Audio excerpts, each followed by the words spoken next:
ക്ലാസ്സുമായി ബന്ധപ്പെട്ട പ്രവർത്തനങ്ങളാണ് ഇന്നത്തെ USSന്റെ ക്ലാസ്സിൽ സംഘടിപ്പിച്ചിരിക്കുന്നത്. 7ാം ക്ലാസ്സിലെ മുഴുവൻ കൂട്ടുകാരെയും ഈ USSന്റെ ക്ലാസ്സിലേക്ക് സ്വാഗതം ചെയ്യുകയാണ്. നമ്മൾ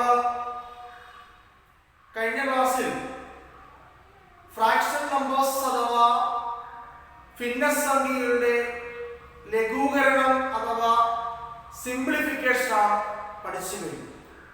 അതുമായി ബന്ധപ്പെട്ട പരീക്ഷയ്ക്ക് ചോദിക്കാവുന്ന തരത്തിലുള്ള ക്വസ്റ്റ്യനുകൾ നമ്മൾ പഠിക്കുകയുണ്ടായി. എന്നാൽ ഇന്നത്തെ ക്ലാസ്സിൽ ഡെസിമൽ നമ്പേഴ്സ് അഥവാ ദശാംശ സംഖ്യ, ഈ സംഖ്യകളുമായി ബന്ധപ്പെട്ട പരീക്ഷയ്ക്ക് ചോദിക്കാവുന്ന തരത്തിലുള്ള ക്വസ്റ്റ്യനാണ് നമ്മൾ ഇന്നത്തെ ക്ലാസ്സിൽ സംഘടിപ്പിച്ചത്. ഈ ക്ലാസ് എല്ലാ കുട്ടികളും ശ്രദ്ധാപൂർവ്വം വീക്ഷിക്കുകയും അതിൽ പറയുന്ന കാര്യങ്ങൾ മനസ്സിലാക്കുകയും ചെയ്യും. അതോടൊപ്പം തന്നെ മനസ്സിലാകാത്തുണ്ടെങ്കിൽ അധ്യാപകരുമായി ബന്ധപ്പെടുകയും ചെയ്യും. ഓക്കെ, ക്ലാസ് ആരംഭിക്കുക. ഞാൻ ബോർഡിൽ ഡെസിമൽ നമ്പേഴ്സ് അഥവാ ദശാംശ സംഖ്യകൾ ക്രിയകളുമായി ബന്ധപ്പെട്ട ഒരു ക്വസ്റ്റ്യൻ ആണ് ബോർഡിൽ എഴുതിയത്. ഇത് USSന്റെ പരീക്ഷയ്ക്ക് ചോദിക്കാവുന്ന ഒരു ക്വസ്റ്റ്യൻ ആണ്. അത് എങ്ങനെയാണ് ഈസി മെത്തേഡ്, എളുപ്പമാർഗത്തിൽ നമുക്ക് എങ്ങനെ ചെയ്യാം എന്നുള്ളതാണ് ഇന്നത്തെ ക്ലാസ്. നമ്മൾ തുടക്കം മുതലേ ഞാൻ പറയുന്നതാണ്, കുറഞ്ഞ സമയത്തിനുള്ളിൽ തന്നെ ഒരുപാട് ക്വസ്റ്റ്യന്റെ ആൻസർ നമ്മൾ മാത്തമാറ്റിക്സിൽ ചെയ്തതായിട്ടുണ്ട്. അതാണ് USSന്റെ പരീക്ഷ. അപ്പൊ നമ്മൾ എളുപ്പമാർഗത്തിലാണ് എല്ലാ കാര്യങ്ങളും നമ്മൾ USSന്റെ ക്ലാസ്സിൽ പഠിച്ചു പോകും. അപ്പൊ അതേപോലെ തന്നെ ഈ ഒരു ക്വസ്റ്റ്യൻ നമുക്ക് എളുപ്പമാർഗത്തിൽ എങ്ങനെ ചെയ്യാം എന്നുള്ളതാണ് ഇന്നത്തെ ക്ലാസ്. ഇവിടെ ഡെസിമൽ നമ്പേഴ്സ് അഥവാ ദശാംശ സംഖ്യ അല്ലേ, അത് ആ സംഖ്യകളുമായി ബന്ധപ്പെട്ട ക്രിയകളാണ് ഈ ക്വസ്റ്റ്യനകത്തുള്ളത്. ഏതൊക്കെ ക്രിയകളുണ്ട്? മൾട്ടിപ്ലിക്കേഷനുണ്ട്, ഡിവിഷനുമുണ്ട്, ഗുണനവുമുണ്ട്, ഹരണവുമുണ്ട്. ഈ രണ്ടും കൂടെ ഒരുമിച്ച് വന്നിരിക്കുകയാണ്. അപ്പൊ ഈ തരത്തിലുള്ള ക്വസ്റ്റ്യൻ നമ്മുടെ USSന്റെ പരീക്ഷയ്ക്ക് ചോദിച്ചിട്ടുണ്ട്, ഇനിയും ചോദിക്കാവുന്ന തരത്തിലുള്ളതാണ്. അതുകൊണ്ട് അത് എങ്ങനെയാണ് സാർ പഠിപ്പിക്കുന്നത്, അത് ശ്രദ്ധാപൂർവം നിങ്ങൾ അത് നോക്കി പഠിക്കണമെന്നാണ് എനിക്ക് ഈ അവസരത്തിൽ പറയാനുള്ളത്. അപ്പൊ നമ്മള് ഇങ്ങനെയുള്ള ഈ തരത്തിലുള്ള ഈ ടൈപ്പിലുള്ള ക്വസ്റ്റ്യൻസ് വന്നാൽ എങ്ങനെ ചെയ്യണം, അതാണ് നമ്മൾ പറയാൻ പോകുന്നത്. ഇവിടെ ശ്രദ്ധിക്കേണ്ടത് അംശത്തിലെയും ഛേദത്തിലെയും ന്യൂമറേറ്ററിലെയും ഡിനോമിനേറ്ററിലെയും ദശാംശ സ്ഥാനത്തിലെ അക്കങ്ങളുടെ എണ്ണം എണ്ണി നോക്കണം. അതാണ് ആദ്യത്തെ പോയിന്റ്. ആ ഡെസിമൽ പൊസിഷൻ എണ്ണം നമ്മൾ എണ്ണി നോക്കണം. എണ്ണി നോക്കുമ്പോൾ ന്യൂമറേറ്ററിലെയും ഡിനോമിനേറ്ററിലെയും അംശത്തിലെയും ഛേദത്തിലെയും ദശാംശ സ്ഥാനത്തിലെ അക്കങ്ങളുടെ എണ്ണം തുല്യമാണെങ്കിൽ അവയെ നമുക്ക് പൂർണ്ണസംഖ്യകൾ അഥവാ ഇന്റിജേഴ്സ് ആയിട്ട് എഴുതാൻ പറ്റും. ഇതാണ് വളരെ പ്രധാനപ്പെട്ട പോയിന്റാണ്. ഇത് പഠിച്ചാൽ മാത്രം ഒന്നുകൂടെ പറയാം. അംശത്തിലെയും ഛേദത്തിലെയും ന്യൂമറേറ്ററിലെയും ഡിനോമിനേറ്ററിലെയും ദശാംശ സ്ഥാനത്തിലെ അക്കങ്ങളുടെ എണ്ണം ഒന്ന് എണ്ണി നോക്കാം നമുക്ക്. ഇവിടെ എത്ര അക്കങ്ങളുണ്ട്? 2. ഞാൻ മുകളിൽ എഴുതുകയാണ് മനസ്സിലാക്കാൻ വേണ്ടി. അതേപോലെ താഴെ അല്ലെങ്കിൽ ഛേദം അല്ലെങ്കിൽ ഡിനോമിനേറ്റർ അവിടെ എണ്ണം 1, 2. അവിടെ എത്ര ഉണ്ട്? 2. അപ്പൊ അംശത്തിലെയും ഛേദത്തിലെയും ദശാംശ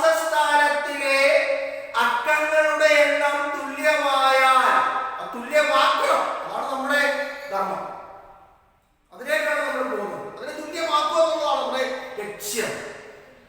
അപ്പൊ തുല്യമായി കഴിഞ്ഞാൽ അവയെ നമുക്ക് എങ്ങനെ എഴുതാം? ഇന്റിജേഴ്സ് അഥവാ പൂർണ്ണസംഖ്യകളായിട്ട് എഴുതാൻ പറ്റും. പൂർണ്ണസംഖ്യകൾ എന്ന് പറഞ്ഞാൽ എത്രയേ ഉള്ളൂ? എന്താ മക്കളെ? പോയിന്റ് മാറ്റി അല്ലെങ്കിൽ ദശാംശം മാറ്റി എഴുതാം എന്നുള്ളതേ ഉള്ളൂ. അപ്പൊ ഇവിടെ ദശാംശം മാറ്റുമ്പോൾ ഈ പൂജ്യങ്ങൾക്ക് വിലയില്ല. ദശാംശം മാറ്റുമ്പോൾ സംഖ്യ എങ്ങനെ വായിക്കാം? 0 1. അപ്പൊ പൂജ്യത്തിന് വിലയുണ്ടോ? ഇല്ല. അപ്പൊ ഇവിടെ എന്ത് എഴുതാനിരിക്കുക? 1 എഴുതുക. പൂർണ്ണസംഖ്യ അതാണ് ഇന്റിജർ. ആ ദശാംശം അല്ലെങ്കിൽ ആ പോയിന്റ് മാറ്റുക. മനസ്സിലാവുന്നുണ്ടോ? അപ്പൊ ഓക്കെ. ഇനി ഇവിടെ ശ്രദ്ധിക്കുക, ഇവിടെ ദശാംശം അഥവാ പോയിന്റ് മാറ്റിയാൽ ആ സംഖ്യ എങ്ങനെ എഴുതാം? 1 എന്ന് എഴുതാം. ശരിയല്ലോ? 1 ഗുണിക്കണം അല്ലെങ്കിൽ ഇൻടു. ഇവിടെയും ആ ദശാംശം അഥവാ പോയിന്റ് മാറ്റിയാൽ സംഖ്യ എഴുതാം 1. പിടികിട്ടിയ എല്ലാവർക്കും? ഇതാണ് പൂർണ്ണസംഖ്യ അഥവാ ഇന്റിജേഴ്സ് എന്ന് സാർ പറഞ്ഞത്. ദശാംശം മാറ്റുക, പോയിന്റ് മാറ്റി എഴുതിയാൽ മതി. വളരെ സിമ്പിൾ ആയിട്ട് നമുക്ക് ചെയ്യാൻ പറ്റും. എല്ലാവർക്കും പിടികിട്ടിയോ? അപ്പൊ എങ്ങനെയാണ് ചെക്ക് ചെയ്യേണ്ടത്? ഒന്നുകൂടെ സാർ പറയാം. എന്ത് ചെയ്യണം? അംശത്തിലെയും ഛേദത്തിലെയും അല്ലെങ്കിൽ ന്യൂമറേറ്ററിനെയും ഡിനോമിനേറ്ററിനെയും ദശാംശ സ്ഥാനത്തിലെ അക്കങ്ങളുടെ എണ്ണത്തെ തുല്യമാക്കണം.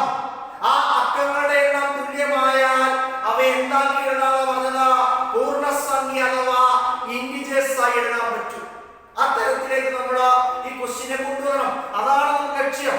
അത് പഠിച്ചിരുന്നാൽ മാത്രം മതി. ഓക്കെ. ഇനി അവിടെ നമ്മൾ ചിലപ്പോൾ എണ്ണി നോക്കുമ്പോൾ ചിലപ്പോൾ അംശത്തിനും ഛേദത്തിനും തുല്യമല്ല എങ്കിൽ എവിടെയാണോ സ്ഥാനക്കുറവ് അവിടെ എത്ര സ്ഥാനമാണോ കുറവ് അത്രയും 0 കൊടുത്താൽ അത് പരിഹരിക്കപ്പെടും. അതുകൂടി ഞാൻ പറയുകയാണ്. അത്തരത്തിലുള്ള ക്വസ്റ്റ്യൻ നമ്മൾ ചെയ്യാം. എന്തായാലും ഞാൻ ഉണർത്തിയത് മാത്രമേ ഉള്ളൂ. അതെങ്ങനെയാണ്? ഇനി തുല്യമല്ല, ചിലപ്പോൾ ന്യൂമറേറ്ററിലായിരിക്കും കൂടുതൽ അല്ലെങ്കിൽ അംശത്തിലായിരിക്കും കൂടുതൽ, ഛേദത്തിലാണെങ്കിൽ ഡിനോമിനേറ്റർ എന്തായാലും കുറവായിരിക്കും.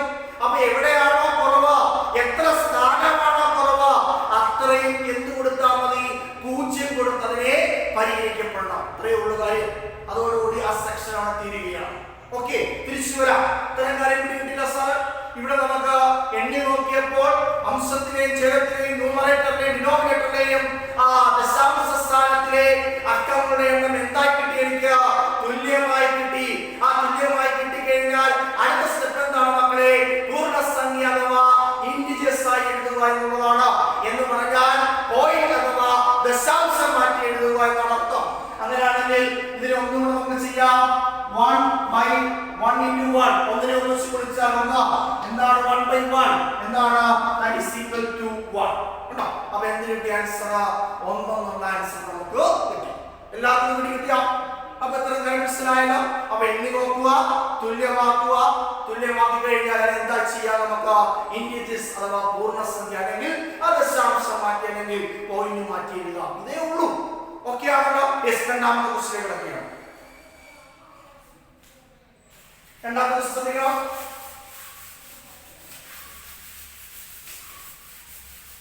രണ്ടാമത്തെ ക്വസ്റ്റ്യൻ ആണ്. ശ്രദ്ധിച്ചിരിക്കുക. ക്വസ്റ്റ്യൻ എഴുതുകയാണ്.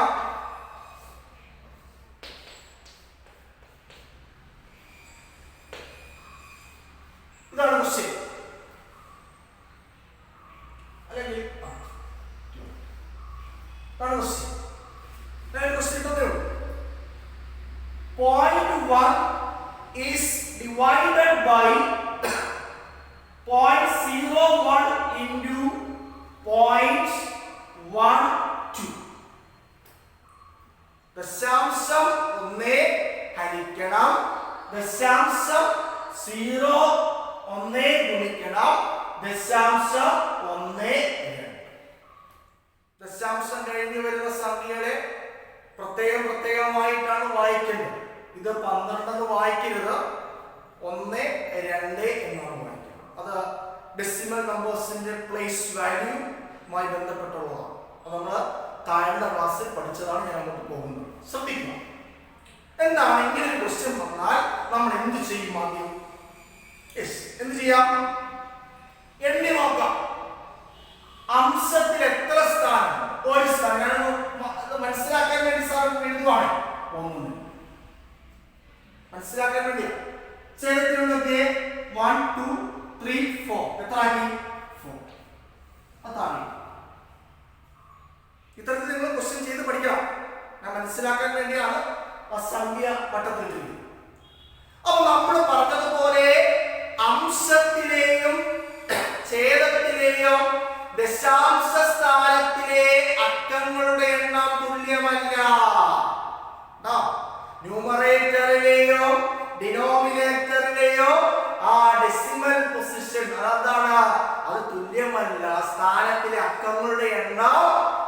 ഡിജിറ്റ്സിന്റെ എണ്ണം എന്തല്ല മക്കളെ, തുല്യമല്ല. ഡിജിറ്റ്സ് മീൻസ് അക്കങ്ങൾ.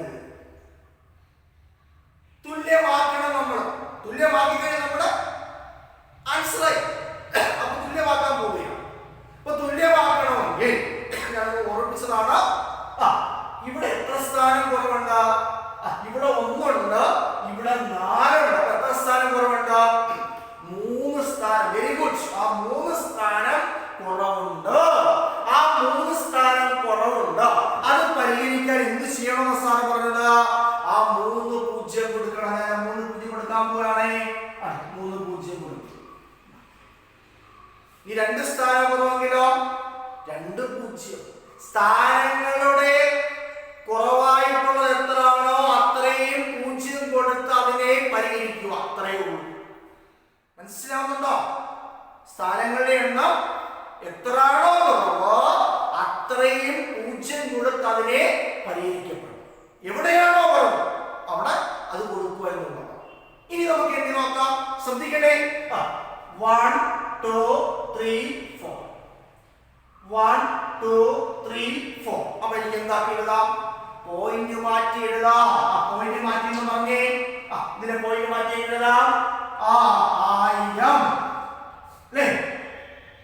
പോയിന്റ് മാറ്റി പറ. 1 into 12 അല്ലേ? അപ്പൊ എന്ത് എഴുതാം? 1000 എന്തെഴുതാം? നമുക്ക് 12 എഴുതാം. 1000 ചെയ്യാം. സിംപ്ലിഫൈ ചെയ്യാം. സാറിന്റെ ക്വസ്റ്റ്യൻ ആണ് ഇങ്ങനെ വന്നിരിക്കുന്നത്. പിടികിട്ടിയ കാര്യം പിടികിട്ടിയല്ലോ. എങ്ങനെയാണെന്ന് മനസ്സിലായല്ലോ. അപ്പൊ നമ്മൾ എന്താ ചെയ്യേണ്ടത്? നമ്മൾ ചെയ്യേണ്ടത് നമ്മൾ ആദ്യം അംശത്തിലെയും ഛേദത്തിലെയും അല്ലെങ്കിൽ ന്യൂമറേറ്ററിലെയും ഡിനോമിനേറ്ററിലെയും സ്ഥാനത്തിലെ അക്കങ്ങളുടെ എണ്ണം തുല്യമാക്കണം. അതാണ് നമ്മുടെ ലക്ഷ്യം. ആ തുല്യമാക്കി കഴിഞ്ഞാൽ അതിനെ എന്താക്കി എഴുതാം മക്കളെ? വളരെ സിമ്പിൾ ആയിട്ട് നമുക്ക് ദശാംശം മാറ്റി എഴുതാം എന്നാണ് പറഞ്ഞിരിക്കുന്നത്. ഇന്ന് നമ്മൾ പഠിച്ചിരിക്കുന്നു. പിന്നീടോ തുല്യമല്ല എങ്കിൽ എവിടെയാണോ കുറവ്, എത്ര സ്ഥാനമാണോ കുറവ് അത്ര എന്ത് കൊടുത്താൽ മതി? 0 കൊടുത്താൽ മതി. അപ്പൊ ആൻസറിലേക്ക് പോകാൻ പറ്റും. മനസ്സിലായല്ലോ? ഈ ഒരു ക്വസ്റ്റ്യൻ പറയട്ടെ, ബാക്കി നിങ്ങൾക്ക് ചെയ്യാമല്ലോ. ശ്രദ്ധിക്കും.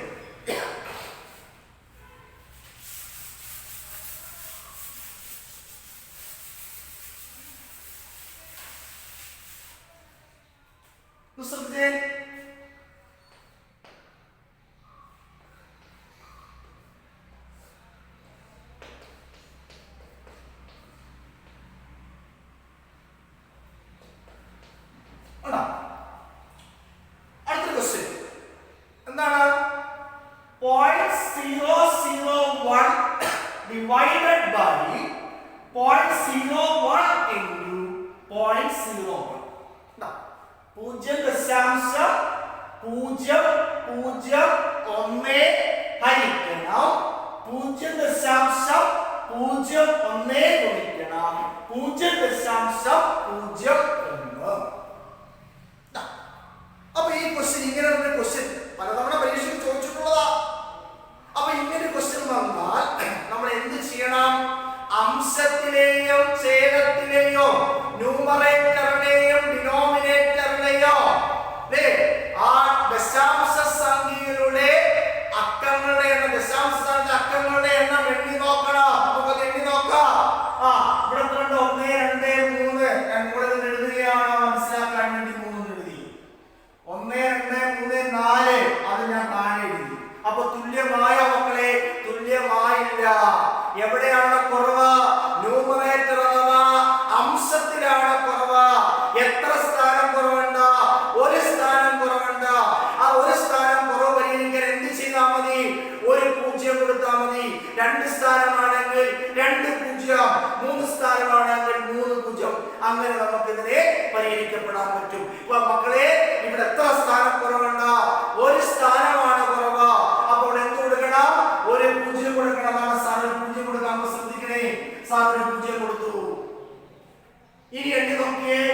1 2 3 4 1 2 3 4 1 2 3 4 അംശത്തിലെയും ഛേദത്തിലെ അല്ലെങ്കിൽ ന്യൂമറേറ്ററിലെയും ഡിനോമിനേറ്ററിലെയും സ്ഥാനത്തിലെ അക്കങ്ങളുടെ എണ്ണം, ദശാംശ സ്ഥാനത്തിലെ അക്കങ്ങളുടെ എണ്ണം എന്ത് കിട്ടി? തുല്യമായി കിട്ടിയിരിക്കുകയാണ്.